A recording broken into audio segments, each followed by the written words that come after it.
High, আমি Chandrani. Video দিতে কদিন দেরি হলেও আজকে কিন্তু একটা চমক আছে। আজকে আমরা জানবো যামিনী রায়ের সম্বন্ধে এবং যামিনী রায়ের পেন্টিং কীভাবে আঁকবো সেই সম্বন্ধে।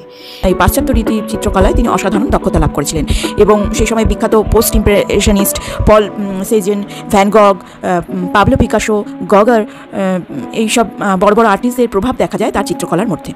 পোর্ট্রেট, ল্যান্ডস্কেপ, তৈলচিত্র, এমনকি ক্লাসিক্যাল নোট পেন্টিংসে তার হাত ছিল অসাধারণ। ছাত্রাবস্থায় তিনি শিক্ষকদের নজরে পড়েন। সেই সময় কলেজের ভাইস প্রিন্সিপাল ছিলেন অবনীন্দ্রনাথ ট্রেগার। যামিনী রায় ধীরে ধীরে তার প্রিয় শিষ্য হয়ে ওঠেন। তার পদ্ধতিতে কিছু লাইট ওয়াশের কাজও করেন। তিনি ফার্সি শিল্পীদের মতো শিল্পচর্চা করতেন। He started her career post impressionist portrait and landscape artist হিসেবে।